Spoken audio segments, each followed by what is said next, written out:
आज कमेंट आए, क्या प्रॉब्लम है भाई? नमस्कार, नमस्कार, लेट हो गया। नमस्कार, good morning, sorry good evening.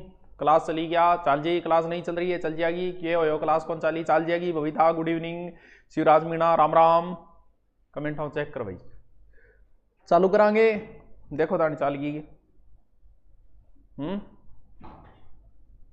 आ जाओ, आ जाओ, आ जाओ, आ जाओ, आ जाओ, आ जाओ।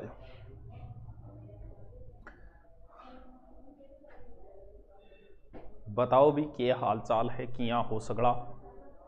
आज नया टॉपिक शुरू करेगी, बताओ ही कौन। देखो सबसे पहले कौन सा टॉपिक था? अच्छा ओके आ रही है।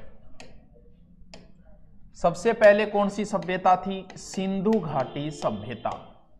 सिंधु घाटी सभ्यता, सिंधु घाटी सभ्यता। सिंधु घाटी सभ्यता के जो मुख्य मुख्य स्थान थे वो पढ़े हमने। सिंधु लोगों की क्या थे, कैसे रहते थे, क्या युगल समाधि वगैरह वो चीजें पढ़ी थी। आज जो हम सिंधु घाटी के बाद दूसरी जो सभ्यता आएगी उस सभ्यता का नाम है वैदिक सभ्यता। वैदिक सभ्यता, वैदिक सभ्यता। वेदवाद को थाने थोड़ो बहुत कीमी जानकारी भी हैगे। नेट ने हिंदू धर्म बिलोंग करो के इतो तो बेरो हो गयो और कीमी नहीं पता हो गयो थाने। मान ले के थे अबोध बालक हो, लेकिन इतना तो पता होगा कि 4 वेद है, 18 पुराण है, 108 उपनिषद है, 6 वेदांग है। इतनो तो पता होगा। हाँ गुरु जी इतो तो मान बेरो कि 4 वेद है। तो वैदिक सभ्यता में कोई टेंशन ही नहीं है। कैसे नहीं है? क्योंकि इससे पहले हमने कौन सी सभ्यता पढ़ी? सिंधु घाटी पढ़ी। सिंधु घाटी सभ्यता में क्या था? What is in Sindhu civilisation?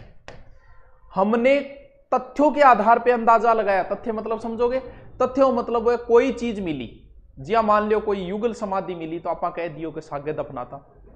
कोई कह दियो भी दाढ़ी मिली बढ़िया क्लीन शेव करेड़ी शानदार सी, तो आप कह दियो भी दाढ़ी रखते थे। हमने सिर्फ अंदाजा लगाया है, लेकिन यहां हमारे अंदाजा नाम की कोई चीज ही नहीं है, कोई टेंशन नहीं है। हमें वैदिक सभ्यता के बारे में जानकारी मिल जाती है। क्यों? क्योंकि हमें वेद मिल गए और वेदों में जो लिखा था वो हमने मान लिया, क्योंकि यहां तो लिखा हुआ है।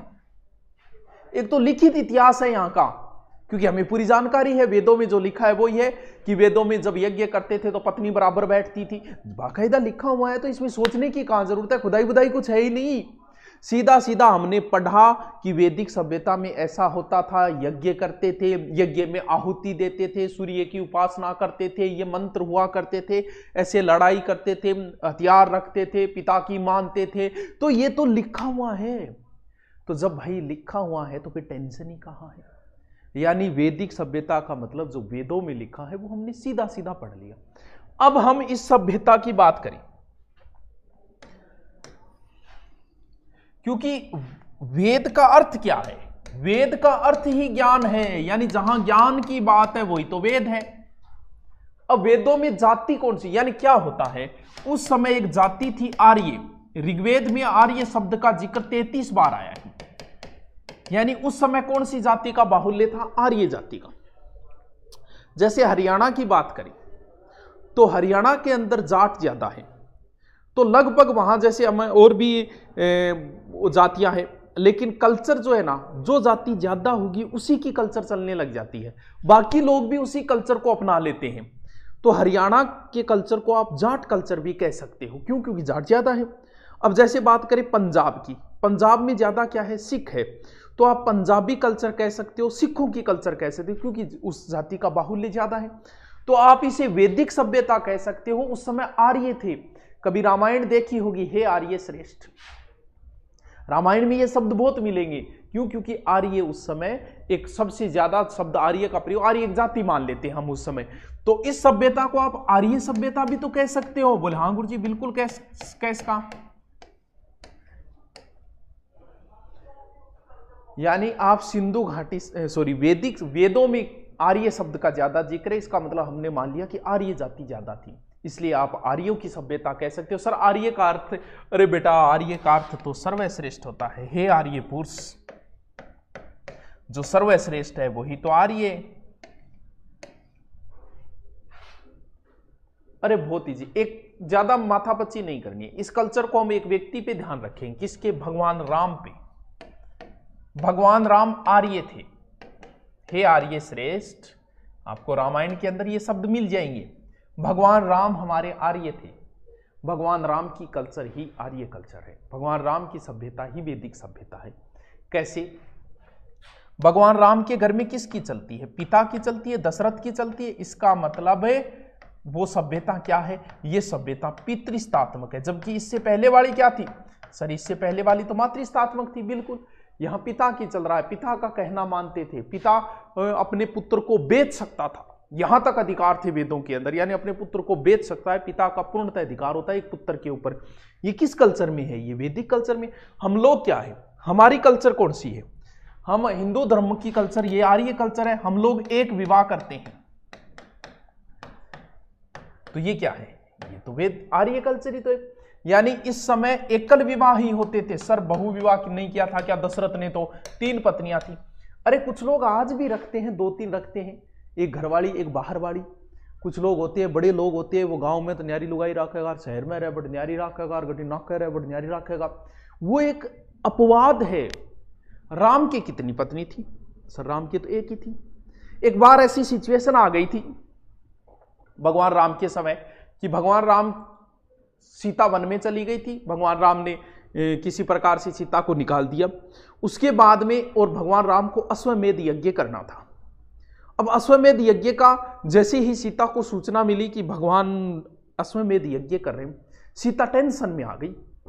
अब आप कहोगे सर टेंशन में क्यों? टेंशन में इसलिए आई कि अश्वमेध यज्ञ का एक नियम होता है कि उसमें पत्नी हमेशा बराबर बैठती है। अब उसके टेंशन हो गई कि मेरे को तो बुलाएंगे नहीं और कहीं भगवान राम दूसरा विवाह ना कर ले। तब उसका सॉल्यूशन भी निकाला गया, ऋषि मुनि बैठे, सॉल्यूशन निकाला कि पत्नी, तब कहते हैं कि सीता जैसी एक सोने की महिला बनाई गई, यानी सोने की मूर्ति बनाई गई, बराबर बैठाएगी। तभी तो गीत नहीं सुना का, नकली सीता के फेर में तूने असली सीता छोड़ दी। तो भगवान राम, यानी उस समय पत्नी यज्ञ के अंदर बराबर बैठती थी। ये रूल आज भी है। आज भी आप कोई दान धर्म करोगे शादी के बाद में तो पत्नी का बराबर बैठा जाता है। आप कोई हवन करोगे, मान लो आप नया घर बनाओगे, नए घर में गृह प्रवेश करोगे, तो आपकी पत्नी आपके बराबर बैठेगी, तो पत्नी को बराबर। अब वहां पर एक ही विवाह का नियम था। राम ने एक विवाह किया, लक्ष्मण ने एक विवाह किया, शत्रुघ्न ने एक विवाह किया। अब वो दशरथ एक अपवाद स्वरूप है, वरना क्या चला करता था? एकल विवाह ही था, एक पत्नी विवाह ही था। तो हम भगवान राम की कल्चर से और आर्यों की पूरी सभ्यता बाहर निकाल लेंगे। सॉरी, अब आप देखो भगवान राम क्या रखते थे? सर घोड़ा रखते थे।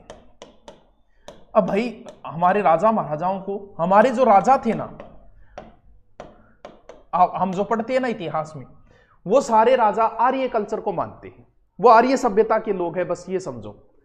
उनका नियम जो था ना वो एकदम आर्य, क्योंकि आर्य लोग दगाबाजी नहीं करते थे, पीठ नहीं दिखाते थे। शत्रु को शरण में आए हुए को भगवान राम भी कहते हैं ना, रावण भी अगर मेरी शरण में आ जाए तो मैं उसे माफ कर दूंगा। हम लोगों के ये नियम हुआ करते थे। उसी कल्चर के ऊपर हमारे राजा महाराजा युद्ध किया करते थे कि आर्य कल्चर, आर्य सभ्यता जो है उसी पे, दुश्मन के साथ धोखा नहीं। इस वजह से तो हम हर बार मार खाए हैं। सामने वाले के लिए कोई रूल नहीं है। लेकिन आप रामायण में देखो, क्या रामायण में कहीं भी छल कपट है? कहीं नहीं है। भगवान राम ने कहीं रावण के साथ युद्ध में छल कपट का प्रयोग नहीं किया। क्यों? क्योंकि वो आर्य सभ्यता है, सर्वश्रेष्ठ सभ्यता है, सबसे अच्छी सभ्यता है। हम लोग आर्यों की संतान है। हमें फक्र है इस बात पे कि हम आर्यों की संतान है। आज हम पढ़ेंगे कि आर्यों में क्या था। क्या घोड़ा वो लोग रखते थे, घोड़ा उनका सबसे प्रिय पशु था। जबकि सबसे पवित्र किसे मानते थे? गाय को मानते थे। आज हम लोग नहीं मानते। हम लोग आज आर्य सभ्यता के आधार पे ही तो हम आज गाय को नहीं मारते। क्यों? क्योंकि आर्यों की सर से अब होता क्या है? सर इसको क्यों माना और घोड़े को क्यों प्रिय पशु माना? कारण है इस चीज का। आज हम जिस युग में जी रहे हैं, हमें एक जगह से दूसरी जगह जाने के लिए गाड़ी चाहिए। किसी के पास मोटरसाइकिल है, किसी के पास एल्टो है, किसी के पास मर्सिडीज है, किसी के पास जगुआर है। वो तो अपने लेवल के हिसाब से है। तो आपके पास जो साधन है आपको उस साधन से प्रेम हो जाता है। आपके पास जो भी गाड़ी है, अगर उस गाड़ी में कोई ठोक देना तो आपको गुस्सा आएगा, आप लड़ने भगड़ने को तैयार हो जाओगे। क्यों? क्योंकि आदमी को उस चीज से प्रेम हो जाता है। आर्य लोग इधर उधर जाते थे तो किस पर जाते? जाहिर सी बात है भी हम लोग क्यों पढ़ते? महाराणा प्रताप का सबसे प्रिय घोड़ा चेतक था। चेतक था। क्यों भाई? क्योंकि उनके पास वही तो सब कुछ है। इधर से जाएंगे, कहीं जाएंगे, लड़ाई करेंगे तो वो घोड़े ही है भी। उस समय कोई गाड़ी थोड़ी होती थी। तो जो आदमी इधर से उधर जा रहा है तो उससे प्रेम होगा। बचपन में तुम्हारे पास साइकिल थी, तुम साइकिल से स्कूल जाते थे, वो साइकिल तुमको प्रिय थी। तो उस समय उनका मूल आधार ही घोड़ा था। तो जाहिर सी बात है कि घोड़े से प्रेम होगा। तभी तो हम पढ़ते हैं इतिहास में, इसके घोड़े का नाम ये, उसके घोड़े ये, उनकी मर्सिडीज है। फिर बात आई गाय। लड़ाई किस चीज की है? अगर हम वर्तमान में बात करें तो आज हम गाय के लिए नहीं लड़ते, वो एक अलग चीज है। हम उस परंपरा को मानते हैं तो गाय कोई मामला होता है तो हम उस मुद्दे को उठा देते हैं। लेकिन पालते कितने को रे तुम में से? नहीं पालते। तुम लोग भी नहीं पालते, गाय को पालते नहीं। क्यों? क्योंकि जीवन का आधार क्या है? आज किस चीज की लड़ाई है? आज आदमी सारे हथकंडे अपनाता है क्योंकि आदमी लड़ाई उसी चीज के लिए करता है जिससे उसका जीवन यापन हो।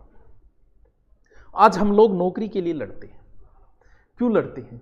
क्योंकि नौकरी से हमारा जीवन यापन होगा। तुम अगर नौकरी लग गए तो तुम्हें पता है अब मेरी जिंदगी 60 साल तक आराम से कट जाएगी और उसके आगे की भी कट जाएगी। आप अपने जीवन को सेव करने के लिए, अपने जीवन पूरी जिंदगी को सुरक्षित करने के लिए आप नौकरी के लिए लड़ाई करते हो। तो उस समय नौकरी थोड़ी कौन, आपने देखा है क्या उस समय के जो लक्ष्मण वगैरह आईएएस की तैयारी करने गए हो? नहीं गए। क्यों? क्योंकि उसमें यह चीज नहीं। उस समय उन्हें जीवन यापन के लिए घोड़ा चाहिए था, जो उनका प्रिय पशु होगा इधर उधर आने जाने के लिए। और फिर उन्हें दूध, दही, घी वगैरह चाहिए तो वो किससे? वो गाय से मिल जाता था। तो उन्होंने गाय को क्या मान लिया? अपना पवित्र पशु मान लिया। यानी गाय को तो अघन्य कह दिया।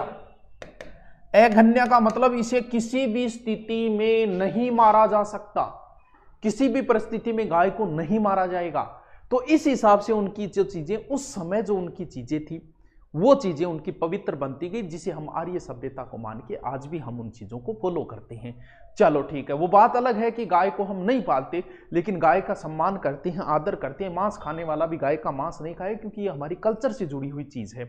तो अभी तो हमने शुरू नहीं किया वैदिक सभ्यता को, अभी मैंने शुरू नहीं किया। अभी मैं सिर्फ वैदिक सभ्यता से आपको जोड़ रहा हूं। तभी तो स्वामी दयानंद सरस्वती जी ने कहा था वेदों की ओर लौटो, क्योंकि वैदिक सभ्यता में ऊंच नीच नहीं थी, छुआछूत नहीं थी, उस समय किसी प्रकार का भेदभाव नहीं था, बड़ी पवित्र सभ्यता थी ये। तभी तो कहा था कि वेदों की ओर लौटो। चलो हम शुरू करते हैं अब क्या? वैदिक सभ्यता। वैदिक सभ्यता समझ गए? वेद का अर्थ ज्ञान है, आर्य सभ्यता कह सकते हो, आर्य का अर्थ होता है सर्वश्रेष्ठ। ठीक है, चलो हाँ चलो। तो क्या हो गया? 1500 से 600 ईसा पूर्व। ईसा पूर्व क्या लगा है शब्द? आगे देख लेना। सिंधु घाटी में भी ईसा पूर्व लगा है, यहां भी क्या लगा है? यहां भी ईसा पूर्व लगा हुआ है। ठीक है, चलो। और हमेशा खड़ के कह,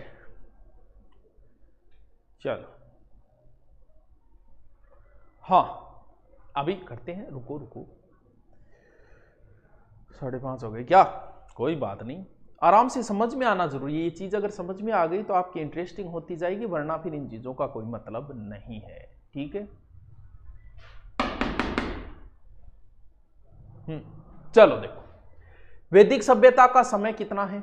1500 से 600 ईसा पूर्व। 1500 से 600 ईसा पूर्व। भाई कमेंट किए, रुक रही है जगह, मैं 5-6 पर मार लिया रिफ्रेश। अटू तो नहीं आ, वो तो मैं देख लियो। हैं सुबह भी आ रही है प्रॉब्लम, बिना कमेंट देखे क्यों पढ़ाई जे? तो बात कर, तो सुबह की आ रही है, सुबह कहीं को नहीं होगी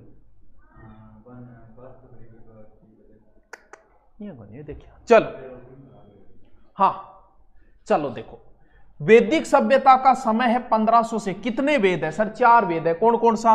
ऋग्वेद, पहला वेद है ऋग्वेद, ठीक है। सामवेद,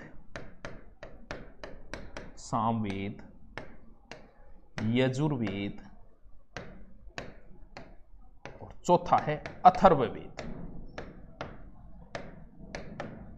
एक चीज तो ध्यान रखो, कई बार वो सीधो सीधो पूछ, लेकिन निम्न में से वेद ने, गुरुदेव प्रणाम, प्रणाम भाई प्रणाम सूरज दादो, कई बार वो सीधो सीधो निम्न में से वेद ने, तो अर्थवेद को नहीं है, अथर्ववेद है। इस चीज की ध्यान रखियो हमेशा, अर्थवेद को नहीं है, अथर्ववेद है।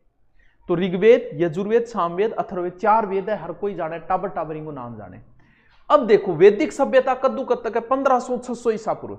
अब एक बात बताओ, 1500-600 कितना हो गया? 1500-600 पर आवेजद हो गया, कितना साल हो गया? 900 साल हो गया कि 900 साल? भाई 900 साल बहुत हुए थे। खुद आओ थारे गांव में, आज हूं 10 साल पहले आ जाओ, 10 साल तो थारे याद आते ही होगे, और ज्यादा नहीं याद आओ तो 10 साल सबके याद आ। हमारे 10 साल की कल्चर कितनी बदल गई है देखो। 10 साल पहले और गांव के अंदर अगर कोई मामलो हो जाता, नहीं प्रेम प्रसंग हो, कोई छोरी छारी छेड़ने को जो मामलो हो जाता, छोरियां घरे जाके माँ ने कह देती, पापा ने कह देती, आजकल कहेगी कोई, तो बी टाइम अगर कोई मामलो हो जाता नहीं तो गांव में मीटिंग बैठा करती और बिन दंड दिया करता, बोलो तू काम करे नहीं तो जा आगे बैठे और खेना में तू 2 दिन तक बाटो निकाल। आजकल वह है ना गुरु जी, आजकल तो बंद हो रहा चीज़ों को। अगर कोई छोटो मोटो बात हो जाती नहीं, ऊंधी सूंधी कोई पेट पाट की, समझ गया आगे, तो भाई साहब जिक्र हो जाए तो आस पड़ोस है। आजकल वह यानी हम लोग मात्र 10 साल में इतना बदल गए। पूरी की पूरी कल्चर, कोई गांव में पढ़ने ही नहीं जाता था, बाहर लड़का नहीं जाता था, लड़की दूर की बात, आजकल लड़कियां पढ़ने जाती है दिल्ली तक। कितनी कल्चर बदल गई मात्र कितने सालों के अंदर, मात्र 10 साल में। तो भाई साहब ये तो 900 साल है। 900 साल में तो बहुत बड़ी कल्चर बदल जाती, क्योंकि इन 900 सालों में बहुत कुछ बदला, क्योंकि 900 साल में एक जैसी कल्चर किसी स्थिति में नहीं रह सकती।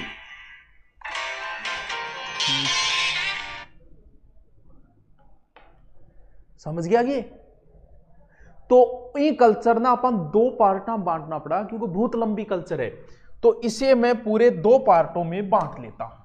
ये तो कौन कौन से पार्ट? एक पार्ट इधर बांट लेता हूं। आज कमेंट में गड़बड़ हो रही है कोई बात नहीं। देखो एक पार्ट तो मैं नाम दे देता हूं, ये सबसे पहले जो वेद है उस वेद के नाम पर क्या? ऋग्वेदिक सभ्यता। ऋग्वेदिक सभ्यता। और जो बाद का है उसे मैं नाम दे देता हूं उत्तर वैदिक सभ्यता।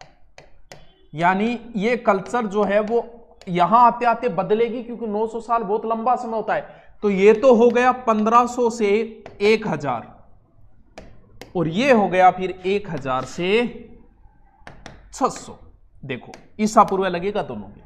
यानी वैदिक सभ्यता बहुत लंबा समय, तो हम इसे 2 पार्टों में बांटे, क्योंकि यहां कुछ और होगा, यहां कुछ और होगा, यहां कल्चर कुछ और होगी, यहां की कल्चर कुछ और होगी। कल्चर पूरी की पूरी बदलेगी, और बदलने की वजह से मुझे 2 भागों में बांटना पड़ा इसे। तो एक का नाम है ऋग्वेदिक सभ्यता। इस सभ्यता में सिर्फ और सिर्फ एक वेद पढ़ा जाएगा, और उस वेद का नाम है ये। यानी इस सभ्यता में सिर्फ एक वेद पढ़ेंगे, ऋग्वेद। और ये 3 वेद कहां पढ़ेंगे? ये 3 वेद इस सभ्यता के अंदर पढ़ेंगे। यानी ऋग्वेदिक सभ्यता में सिर्फ एक वेद पढ़ा जाएगा, जिसका नाम है ऋग्वेद। उत्तर वैदिक सभ्यता के अंदर 2 पढ़े जाए, 3 वेद बाकी जो बच गए वो इसमें पढ़े जाएंगे। यानी कई बार सीधा पूछ लेता है ऋग्वेदिक सभ्यता में कौन सा वेद पढ़ा जाएगा? यानी ऋग्वेद में जो चीजें थी, ऋग्वेदिक कल्चर, ये बाद की है। अब एक चीज प्रश्न यहां से और पुटअप हो जाता है कि वेद त्रय में कौन सा वेद शामिल नहीं है। कई बार यह भी प्रश्न आ जाता है कि वेद त्रय में कौन सा। एक तो सीधा पूछेगा उत्तर वैदिक सभ्यता में कौन सा वेद शामिल नहीं है, आप कहोगे ऋग्वेद नहीं है, ऋग्वेद यहां पढ़ा जाएगा, ये तीनों वेद उत्तर वेद में पढ़े जाएंगे। फिर वो पूछता है कि वेद त्रय में कौन सा वेद शामिल है, तो ध्यान रहे ये अथर्व वेद बाद में लिखा गया है। ये 3 वेद तो है वेद त्रय में शामिल, जबकि ये अथर्व वेद बाद में लिखा गया, ये वेद त्रय में शामिल नहीं है। ऐसे प्रश्न भी ऊटपटांग पूछ लेता है। यानी वैदिक सभ्यता को 2 पार्टों में बांटा है मैंने। कितना ईजी है। ऋग्वेदिक सभ्यता 1500 से 1000, 1000 से 600 उत्तर वैदिक।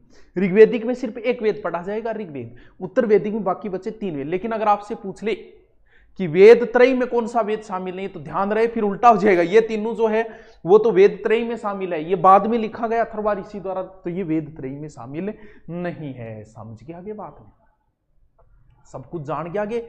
हाँ गुरुजी हूं जान गया। चलो अब आप थोड़ा सो, अभी तक शुरू नहीं किया, अभी तक तो मैं ऐसे ही आपको बता रहा हूं, मेन चीजें बता रहा हूं। अभी तक तो मैं इस सभ्यता से आपको जोड़ रहा हूं, क्योंकि ये चीज समझने वाली ज्यादा है। अच्छा इंटरेस्टिंग टॉपिक है, इसे समझना है।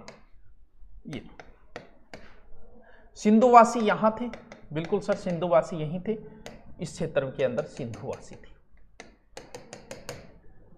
अब आर्य जो है वो इधर से आए होंगे। आर्यों के बारे में अनेक विद्वान अलग अलग मत देते हैं। जैसे कुछ विद्वान कहते हैं कि ये भारत से, भगवान दास कहता है कि नहीं आर्य भारत के निवासी थे, तो भगवान भारत में हुए, तो भगवान दास आर्यों को भारत मानता है।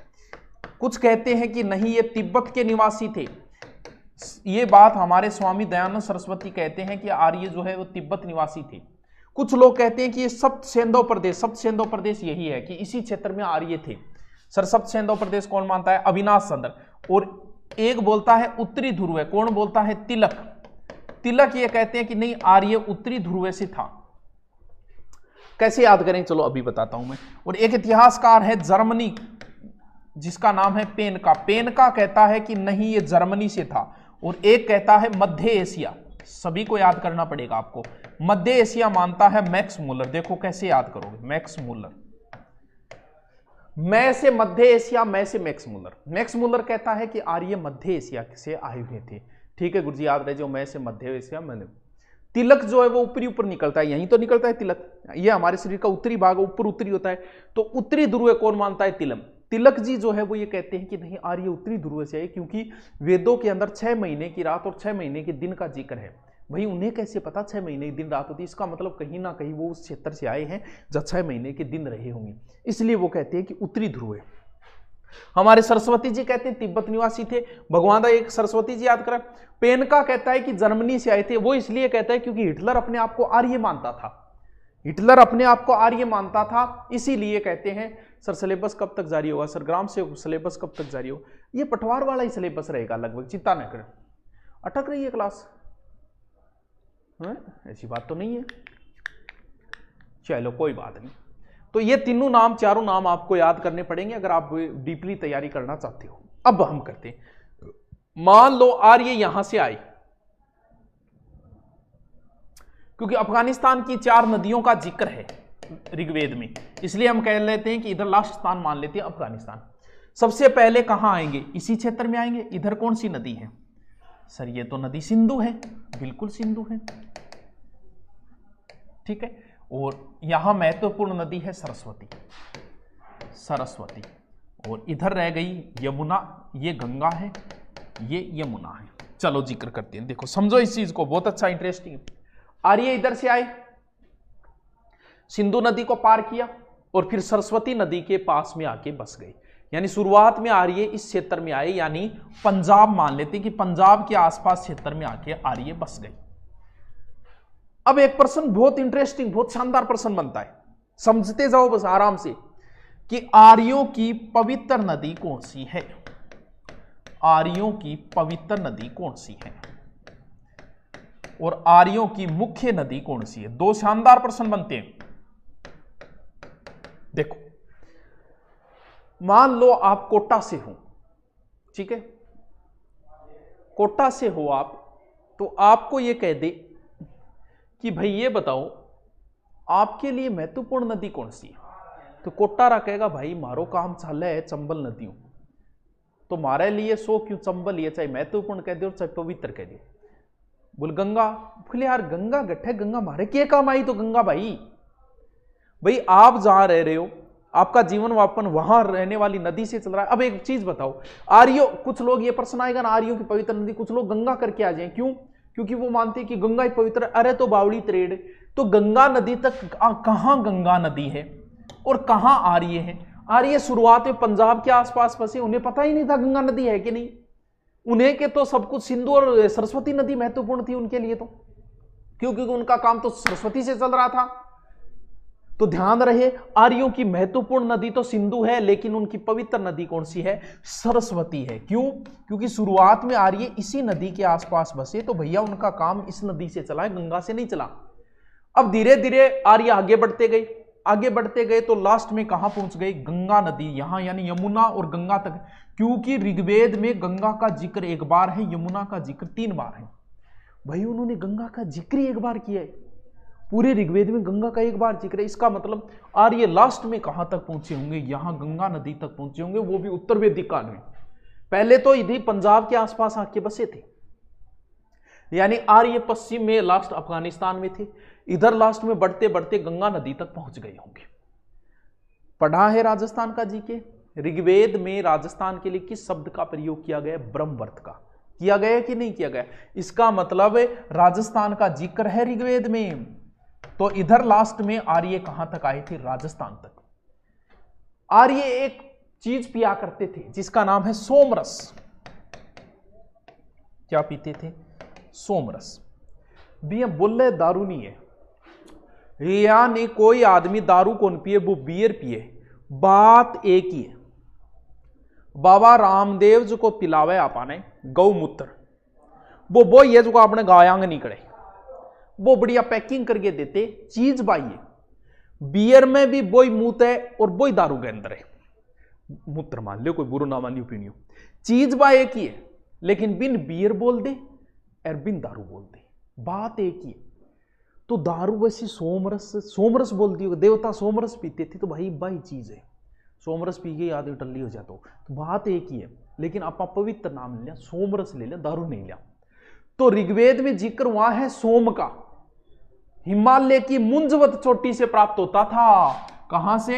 हिमालय की मुंजवत चोटी से। ये जो सोमरस का जिक्र है वो ऋग्वेद के वैसे देखे तो 9वें मंडल में जिक्र हुआ है इसका। वो एक देवता ही बना रहा कि स्पेशल अलग डिपार्टमेंट है, वो अलग देवता ही है ये। तो ऋग्वेद में किसका जिक्र हुआ है? हिमालय की मुंजवत चोटी का जिक्र है। इसका मतलब उत्तर में लास्ट कहां तक गए होंगे?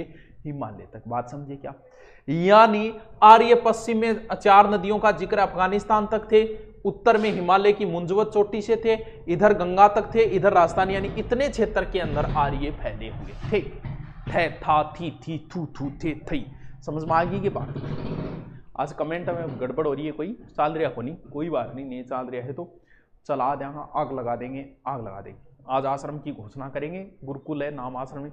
मेरे तो 10 बार होगी, सर जी मैं पहले बीएड करूं या एमए, यह बताओ। बीएड में हो रहा है तो बीएड कर लो, मास्टर लाइन में जाना है तो, क्योंकि एमए करके फिर कोई ना कोई डिग्री करनी पड़ी, वरना मास्टर का पेपर नहीं दे पाओगे आप। तो बीएड कर लो पहले, वो आपकी मर्जी है, आप आगे करना क्या चाहते हो। कॉलेज में पढ़ाकर अभी आई हो, सुमन चांद तो पढ़ा के हो रहा है ये छोरा, चोखो सर क्लास रुक रही है तो थोड़ी आज कोई प्रॉब्लम आ रही थी, पास कहना पड़ेगा।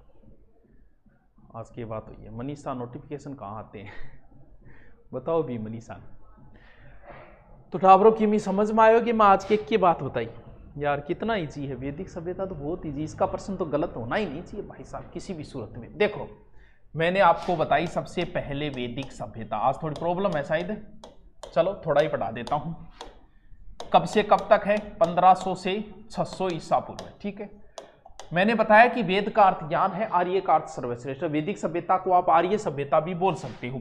इसके बाद में इस सभ्यता को 2 भागों में मैंने बांटा। एक सभ्यता का नाम दिया ऋग्वेदिक सभ्यता, जो 1000 से जो 1500 से 1000 तक है। फिर मैंने कहा उत्तर वैदिक, जो 1000 से 600 तक है। वैदिक साहित्य दोनों चीजें अलग अलग है, यानी ऋग्वेदिक में सिर्फ एक वेद पढ़ा जाएगा ऋग्वेद, और यहां 3 वेद पढ़े जाएंगे। लेकिन अगर आप पूछ ले वेद त्रयी में कौन सा वेद शामिल नहीं, तो आपको बोलना पड़ेगा अथर्ववेद।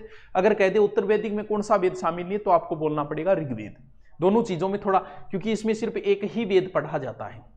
फिर बताया कि आर्य सर्वप्रथम सप्त सिंधु क्षेत्र पंजाब के आसपास बसे, फिर गंगा नदी तक गए, उत्तर में हिमालय मुंजवत और दक्षिण में राजस्थान और पश्चिम में अफगानिस्तान तक।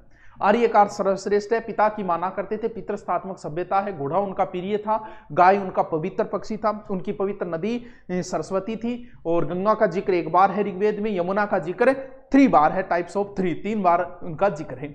फिर मैंने इनकी उत्पत्ति की बात की, तो भारत मानता है भगवान दास गिडवानी, तिलक जो है वो उत्तरी ध्रुव मानते हैं, सरस्वती जी उनका मूल स्थान तिब्बत मानते हैं, और मैक्स मुलर जो है वो मध्य एशिया मानता है। तो इनको आप ट्रिक से सेट कर सकते हो। अब हम जिक्र करेंगे किसका, एक एक वेद को पढ़ेंगे। सबसे पहले हम कौन से वेद को पढ़ेंगे, ऋग्वेद को। क्यों, क्योंकि हमें पहले कौन सी पढ़नी है, ऋग्वेदिक सभ्यता पढ़नी है। तो ऋग्वेदिक में एक ही वेद पढ़ा जाएगा, कौन सा, ऋग्वेद। सबसे पहले अग्नि की उपासना से इस वेद की शुरुआत होगी। ठीक है, अग्नि को महत्व ज्यादा देते थे। इसमें मंत्र है, तो ध्यान रहे मंत्र को ऋचा बोला जाता है या पद्य का, इसको एक ही बात है। फिर इसमें सूक्त भी है। सूक्त का अर्थ है अच्छी उक्ति, यानी बढ़िया उक्ति, यानी गुड उक्ति, भाई सूक्त है। सबको पता है वेदों की भाषा क्या है, संस्कृत है। लिपि सबको पता है, ब्राह्मी है। अब देखो, ऋग्वेद के अंदर 10 मंडल, 1028 सूक्त, मंडल को मतलब लेसन समझ लो, 1028 क्या है, सूक्त है। कुछ किताबें आपको 1017 लिखेगी, वो भी सही है। और 10,580 क्या है, मंत्र है। वेद किसने लिखे, वेदव्यास ने लिखे, महर्षि कृष्णदेवराय वेदव्यास। सबसे पहले हम ऋग्वेद को पढ़ेंगे, सबसे प्राचीन वेद है। इसमें ऋचाएं हैं, मंत्र। ऋग्वेद में 10 मंडल, 1028 सूक्त, 10,580 मंत्र, 10, 28, 80, 10, 10, 10, 10, 28, 80। कितनी तैयारी करते हो, किन कुछ है।